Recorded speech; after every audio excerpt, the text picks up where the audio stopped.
सबसे पहले इस टाइटल को देखते हैं। Malign motive. मोटिव का मतलब होता है उद्देश्य, और मलाइन का मतलब होता है किसी के बारे में कुछ गलत कहना। दूसरा मतलब होता है मलाइन का, ये तो हो गई वर्ब फॉर्म। जब हम बात करते हैं मलाइन की एडजेक्टिव के रूप में, तो मलाइन का मतलब होता है नुकसानदायक, हानिकारक, हानि पहुंचाने वाला। तो इसका मतलब हो जाएगा यहाँ पे मलाइन मोटिव, हानि पहुंचाने वाला उद्देश्य। Causing to harm. Court order quashing. Quash का मतलब होता है किसी चीज़ को खारिज कर देना, उसे निरस्त कर देना। अरेस्ट, यानी कि कोर्ट ऑर्डर क्वैशिंग अरेस्ट, कि गिरफ्तारी को खारिज करते हुए कोर्ट के द्वारा जो ऑर्डर दिया गया वो इस चीज़ को सामने लाता है। ले बेयर, ले बेयर का मतलब होता है किसी चीज़ को सामने ला देना। Police designed to circumvent due process. Due process का मतलब होता है तय प्रक्रिया, नियत प्रक्रिया। और सर्कमवेंट का मतलब होता है टू अवॉइड समथिंग, यानी कि गैर कानूनी रूप से या बहुत ही चालाकी से किसी चीज़ को अवॉइड करना, उससे बचना। तो कुल मिला के कोर्ट के द्वारा गिरफ्तारी को निरस्त करते हुए जो ऑर्डर अभी हाल ही में दिया गया है वो पुलिस के डिज़ाइन को सामने लाता है। कैसा पुलिस का डिज़ाइन? जिसमें जो तय प्रक्रिया होती है उसको अवॉइड करने का प्रयास शामिल है। यानी कि पुलिस के द्वारा जो एक तय प्रक्रिया होती है उसको अवॉइड करके एक अपना अलग ही मोटिव जो कि हानिकारक है उसे पूरे करने का प्रयास करना। तो ये मतलब हुआ इस लाइन का।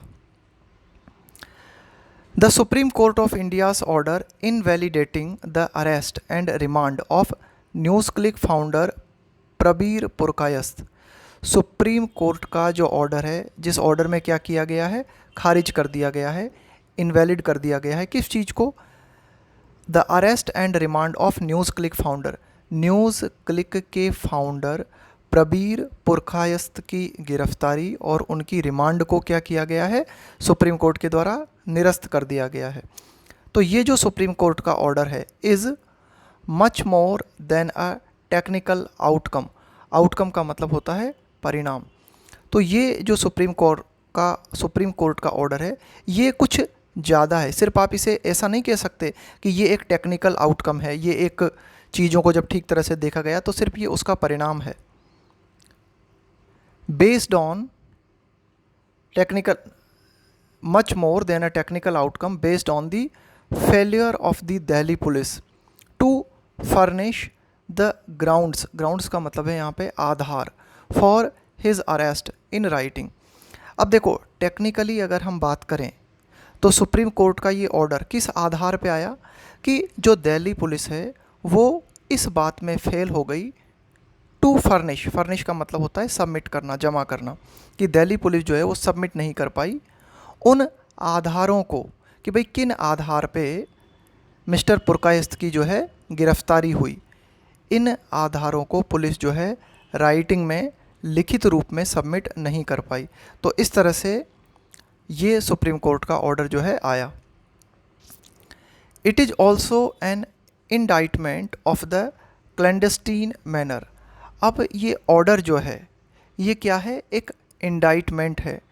इंडाइटमेंट का मतलब होता है something that shows a policy is bad और रॉन्ग, यानी कि कोई भी चीज़ जो ये बताती है कि भाई कोई सिस्टम है, कोई पॉलिसी है वो गलत है। तो ये ऑर्डर किस चीज़ को गलत बताता है? Of the clandestine manner. Clandestine का मतलब होता है चोरी छिपे। Manner in which the police sought, seek की सेकंड और थर्ड फॉर्म होती है सॉट, इसका मतलब होता है चाहना। टू ऑब्टेन का मतलब है प्राप्त करना, हिज कस्टडी। तो ये ऑर्डर इस चीज़ को भी दिखाता है, इस चीज़ को भी बताता है, किस चीज़ को, कि किस तरह से चोरी छिपे पुलिस ने मिस्टर पुरकायस्थ की कस्टडी को प्राप्त करना चाहा।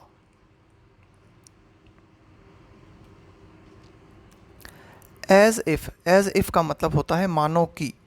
इन्वॉकिंग, इन्वॉक का मतलब होता है प्रयोग करना, सहारा लेना। जैसे कोई कानूनी धारा है, उसका सहारा पुलिस लेती है, उसका प्रयोग पुलिस करती है। As if invoking the unlawful activities prevention act UAPA against the web portal was not malign enough. जैसे मानो कि UAPA का प्रयोग करना किसके खिलाफ? वेब पोर्टल, ये जो न्यूज़ क्लिक है उसके खिलाफ UAPA का प्रयोग करना मानो पर्याप्त नहीं था। वाज नॉट मलाइन एनफ, है ना। तो मलाइन का मतलब हमने पहले भी देखा। मलाइन का मतलब है कि एक तरह से हानि पहुंचाने वाला, है ना, एक तरह से नुकसान पहुंचाने वाला, अहितकर। तो मानो जो UAPA का प्रयोग है वेब पोर्टल के खिलाफ वो पर्याप्त नहीं था। The case seems fictional in its entirety, कि ये जो पूरा की पूरा केस है ये कल्पित प्रतीत होता है। फिक्शनल, कल्पित। इन इट्स एंटायरिटी, एंटायरिटी का मतलब हो गया पूर्णता में। अगर पूरी तरीके से अगर हम इस केस को देखें तो ये जो है केस फिक्शनल नज़र आता है। And establishes no overt act, overt का मतलब होता है जो आपके बिल्कुल सामने है, जो बिल्कुल प्रकट है, उसको हम बोलते हैं ओवर्ट। ओवर्ट का मतलब होता है डन इन एन ओपन वे, यानी कि खुले तौर पर किया गया कोई भी चीज़ जो आपके सामने प्रत्यक्ष है, प्रकट है। तो ये केस जो है फिक्शनल प्रतीत होता है। और इस्टेब्लिश का मतलब होता है एक तरह से साबित करना किसी चीज़ को। And establishes no overt act that can even be described as unlawful, even be, यहाँ तक कि। और ये केस जो है इस तरह की किसी भी चीज़ को स्थापित नहीं करता, किसी भी तरह के प्रत्यक्ष एक्शन को स्थापित नहीं करता जिस एक्शन को हम अनलॉफुल डिस्क्राइब कर सकें, अनलॉफुल कह सकें। Much less a terrorist act, much less a terrorist act का मतलब हुआ एक आतंकी काम से बहुत कम, यानी कि टेररिस्ट एक्ट तो कह ही नहीं सकते, हम उस एक्शन को अनलॉफुल भी कह सकें, इस तरह की कोई बात भी इस केस में जो है इस्टेब्लिश नहीं होती। The police seemed to have resorted, ये देख रहे हो ना आप, टू हैव और रिजॉर्टेड, रिजॉर्ट के साथ में आता है टू प्रेपोजिशन। रिजॉर्ट टू, इसका मतलब है किसी चीज़ का प्रयोग करना, उसका सहारा लेना। और ये जो आप देख रहे हो टू हैव और वर्ब की थर्ड फॉर्म, इसको हम बोलते हैं परफेक्ट इन्फिनेटिव, है ना। कंप्लीट एक्शन को शो करने के लिए हम इसका प्रयोग करते हैं। तो पुलिस जो है प्रतीत हुई, क्या करती हुई प्रतीत हुई police? To have resorted to, कि पुलिस इस चीज़ का सहारा लेती हुई प्रतीत हुई।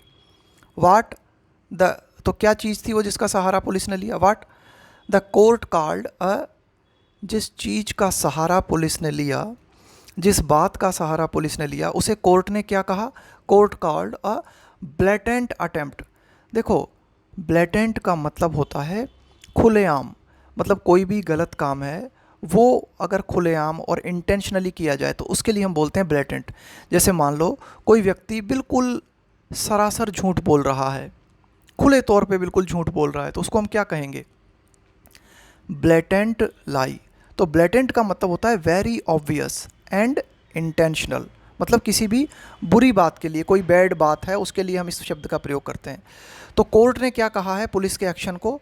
Blatant attempt to circumvent the due process of law. Circumvent का मतलब अवॉइड करना, बचना, the due process of law. तो कोर्ट ने कहा है कि पुलिस का जो एक्शन है वो खुलेआम एक ऐसा प्रयास है जिसमें जो तय कानूनी प्रक्रिया है उसको अवॉइड करने का प्रयास किया। The court did not go into the merits of the case. Merits of the case का मतलब हो गया इस केस के पॉजिटिव और नेगेटिव पहलू। तो कोर्ट जो है इस केस के सभी डिटेल्स के अंदर नहीं गई, यानी कि पूरे इस केस के जो गुण दोष हैं उन पर विचार नहीं किया गया।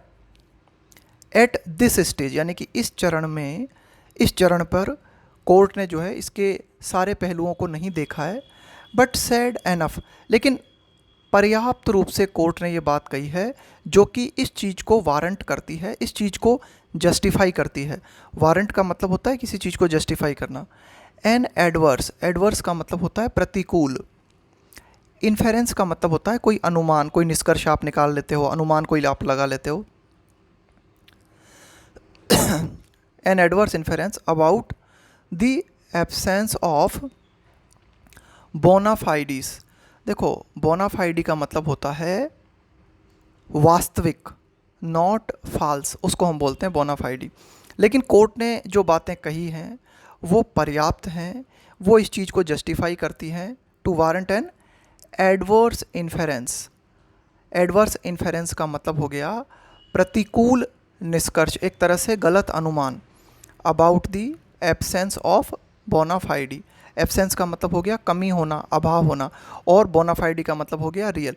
यानी कि कुल मिला के कोर्ट ने पर्याप्त बातें कही हैं जिनसे ये पता लगता है कि भाई ये जो पूरा की पूरा केस है उसमें काफ़ी हद तक जो रियल चीज़ें हैं उनका अभाव है। Mister Purkayastha was produced before a remand जज बिफोर डॉन। डॉन का मतलब होता है बहुत ही अर्ली मॉर्निंग, है ना, बहुत ही सुबह का समय, भोर का समय। तो कुल मिला के मिस्टर पुरकायस्थ को एक रिमांड जज के सामने बहुत ही अर्ली मॉर्निंग प्रस्तुत किया गया।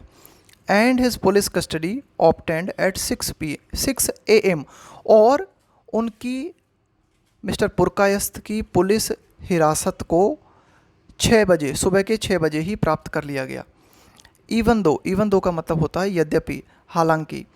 The police had the entire day to comply with, comply के साथ में आता है विद प्रपोजिशन। कंप्लाई का मतलब होता है किसी चीज़ को ओबे करना, उसे फॉलो करना। यद्यपि देखो, 6 बजे ही, सुबह के 6 बजे ही पुलिस ने मिस्टर पुरकायस्थ की कस्टडी को प्राप्त कर लिया, जबकि पुलिस के पास पूरा की पूरा दिन था to comply with the statutory requirement of producing him before a court within 24 hours. देखो क्या है कि व्यक्ति को गिरफ्तार करके 24 घंटे के भीतर मजिस्ट्रेट के सामने उपस्थित करना होता है पुलिस को, है ना, ये पुलिस की ड्यूटी होती है।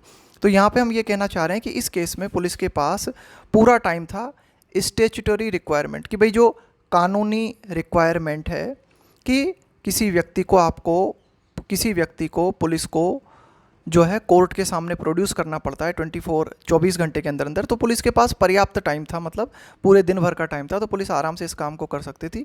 लेकिन पुलिस ने यहाँ पे क्या किया, बहुत ही जल्दबाजी दिखाई और तुरंत 6 बजे से पहले पहले मिस्टर पुरकायस्थ को जो है कस्टडी में ले लिया, उनकी कस्टडी के ऑर्डर्स जो है प्राप्त कर लिए। The police kept his lawyer in the dark. देखो, किसी को डार्क में रखने का मतलब होता है उस व्यक्ति को जानकारी न देना। तो पुलिस ने मिस्टर पुरकायस्थ के जो वकील हैं उनको अंधेरे में रखा। About the early morning proceedings, कि ये जो अर्ली मॉर्निंग प्रोसीडिंग्स हुई है ना, प्रोसीडिंग्स का मतलब है कार्रवाई, कि पुलिस ने मिस्टर पुरकायस्थ की कस्टडी प्राप्त करने के लिए अर्ली मॉर्निंग प्रोसीडिंग्स जो की, उन प्रोसीडिंग्स के संबंध में मिस्टर पुरकायस्थ के वकील को जानकारी नहीं दी। एंड इंस्टीड का मतलब होता है के बजाय, had a remand advocate readily present during the proceedings. और जबकि पुलिस ने क्या किया, जो रिमांड एडवोकेट था उसको जो है वहाँ पर उपस्थित रखा। रेडली का मतलब होता है easily, without difficulty, present during the proceedings, है ना। तो पुलिस की ये जो अर्ली मॉर्निंग प्रोसीडिंग्स देखी गई, इन अर्ली मॉर्निंग प्रोसीडिंग्स के दौरान बिना किसी डिफ़िकल्टी के जो रिमांड एडवोकेट था वो उपस्थित था, जबकि पुलिस ने मिस्टर पुरकायस्थ के वकील को अंधेरे में रखा। मिस्टर पुरकायस्थ के वकील को किसी तरह की कोई जानकारी नहीं दी। द आइडिया वाज, तो पुलिस का आइडिया क्या था, मतलब क्या प्लान क्या था, विचार क्या था। टू कन्फाइन, कन्फाइन का मतलब होता है किसी व्यक्ति को एक तरह से सीमित कर लेना, उसको कैद कर लेना। टू कन्फाइन द अक्यूज्ड का मतलब है आरोपी to police custody without informing him the grounds on which he has been arrested. तो पूरा की पूरा आइडिया जो था वो ये था कि जो आरोपी है उसे कन्फाइन कर लेना यानी कि कैद कर लेना, उसे पुलिस कस्टडी में ले लेना बिना ये इन्फॉर्म किए कि किन आधारों पर, किन ग्राउंड्स पे उस व्यक्ति को गिरफ्तार किया गया है। पूरा की पूरा जो आइडिया था वो ये था कि जो आरोपी है उसे वंचित कर देना। डिप्राइव का मतलब होता है वंचित कर देना, और डिप्राइव के साथ में आता है ऑफ प्रेपोजिशन। अक्यूज्ड का मतलब है आरोपी। Deprive the accused of the opportunity to avail, avail का मतलब होता है उपलब्ध करना, किसी चीज़ को प्राप्त करना। To avail the services of the legal practitioner of his choice, कि जो पूरा प्लान था वो ये था कि जो आरोपी है उसे वंचित कर दिया जाए उस अवसर से। किस अवसर से? कि जो आरोपी व्यक्ति है वो यूज़ ना कर सके, अवेल ना कर सके। अवेल का मतलब है यूज़ करना, किसी चीज़ का प्रयोग करना, है ना।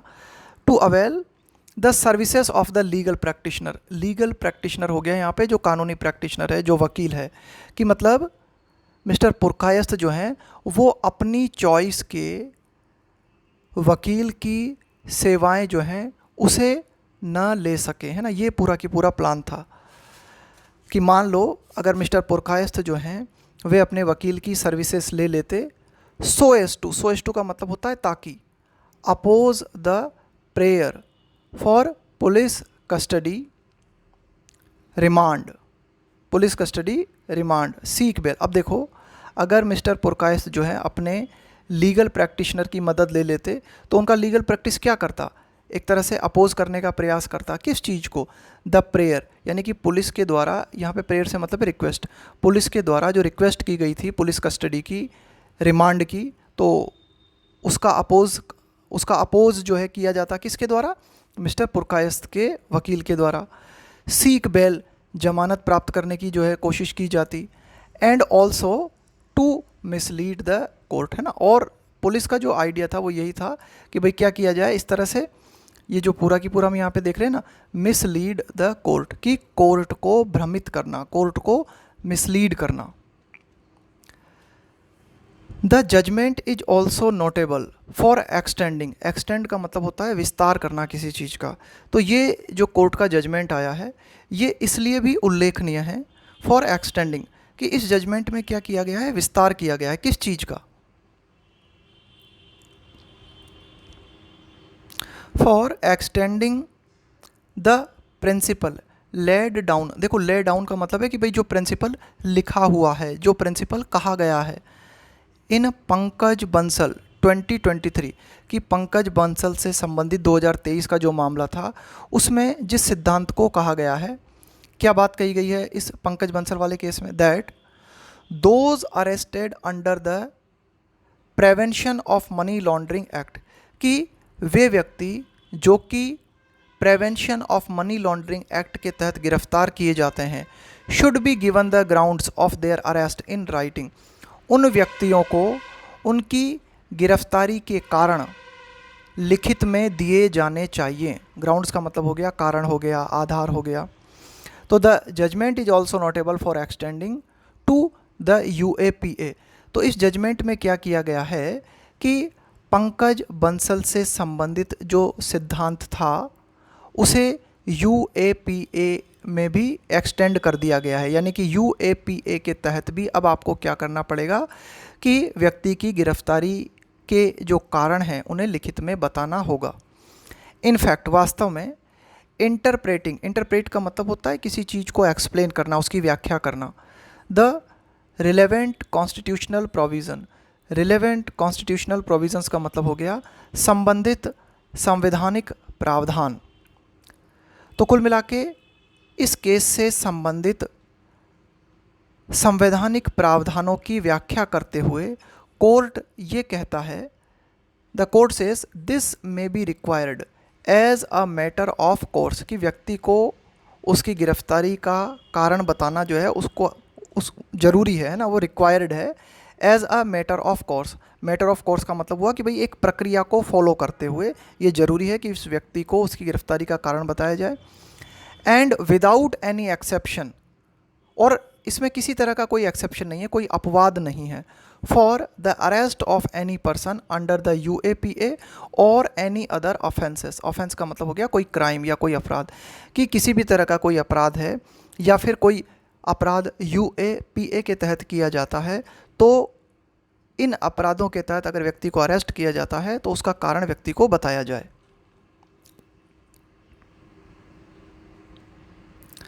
The police recently filed a charge sheet in this case, कि पुलिस ने अभी हाल ही में इस केस से संबंधित चार्ज शीट कोर्ट में दाखिल की है।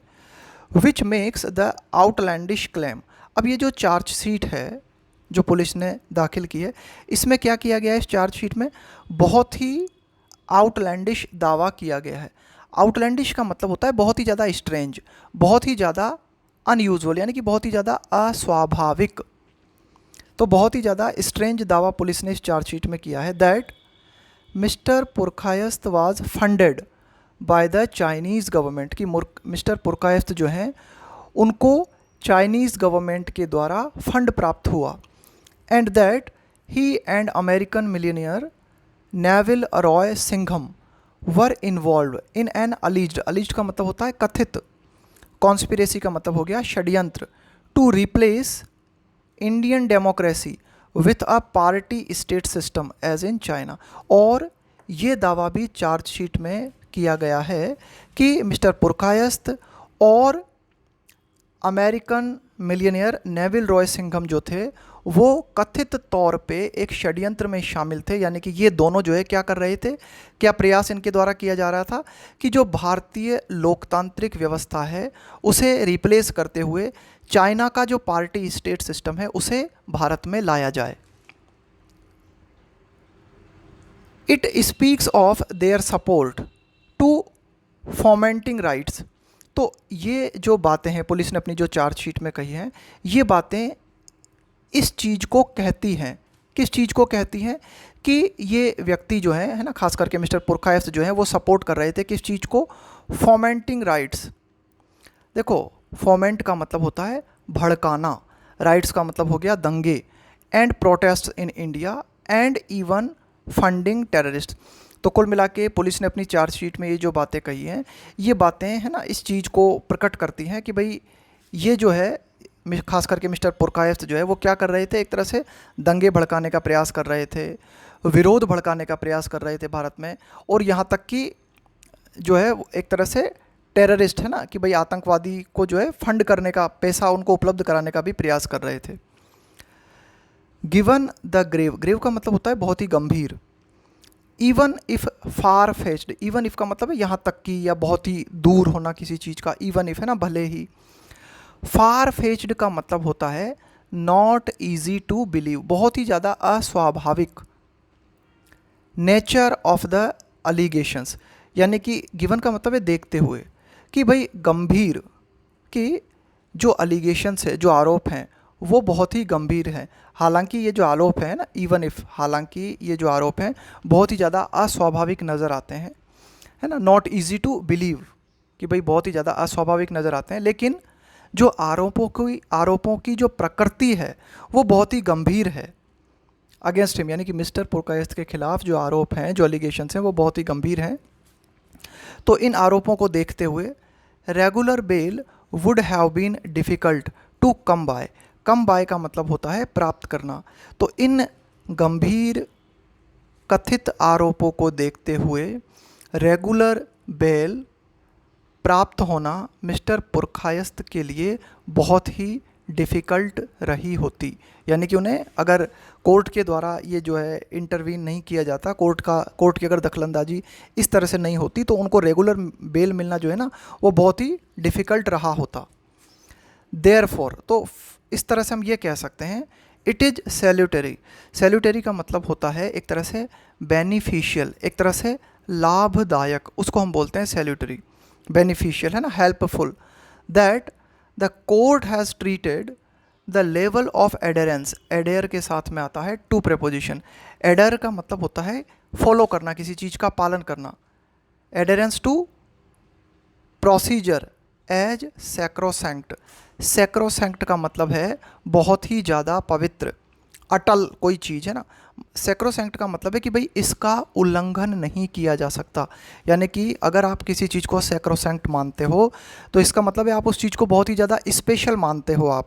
आपका ये मानना है कि भाई ये बहुत ही ज़्यादा पवित्र है, इसका वॉयलेशन, इसका उल्लंघन नहीं किया जा सकता। तो फाइनली हम ये देखते हैं कि ये बहुत ही ज़्यादा हेल्पफुल है कि court has treated the level of adherence to procedure, कि जो भी तय प्रक्रिया है उसका पालन करना वो सैक्रोसैंक्ट होना चाहिए। यानी कि वो सबसे ज़्यादा इम्पोर्टेंट है, वो सबसे ज़्यादा आप कह सकते हो ज़रूरी है। द नीड टू फर्निश का मतलब हो गया जमा करना, सबमिट करना। The grounds of arrest in this case, की इस केस की अगर हम बात करें तो इस केस में कौन सी बातें हैं जो सैक्रोसैंक्ट हैं, कौन सी बातें हैं जिनको एडहेर किया जाना चाहिए, कौन सी बातें हैं जिनको फॉलो किया जाना चाहिए। कि भाई इस केस की अगर हम बात करें तो इस चीज़ की ज़रूरत है कि गिरफ्तारी के जो आधार हैं, गिरफ्तारी के जो कारण हैं वो लिखित में बताए जाएं, लिखित में सबमिट किए जाएं। तो कोर्ट ने फाइनली जो बात कही है वो बहुत ही ज़्यादा हेल्पफुल है। और बात क्या कही है कोर्ट ने कि भाई जो तय प्रक्रिया है, जो प्रोसीजर है उसको एडहेर किया जाना चाहिए, उस तय प्रक्रिया को सैक्रोसैंक्ट माना जाना चाहिए। वो तय प्रक्रिया जो है वो क्या है, वो इनवॉयलेबल है, यानी कि उसका उल्लंघन नहीं किया जाना चाहिए। और इस केस के संदर्भ में अगर हम बात करें तो तय प्रक्रिया है कि जो व्यक्ति है जिसकी गिरफ्तारी हुई है उसकी गिरफ्तारी के कारण जो हैं उनको बताया जाए। तो ये था हमारा आज का एडिटोरियल।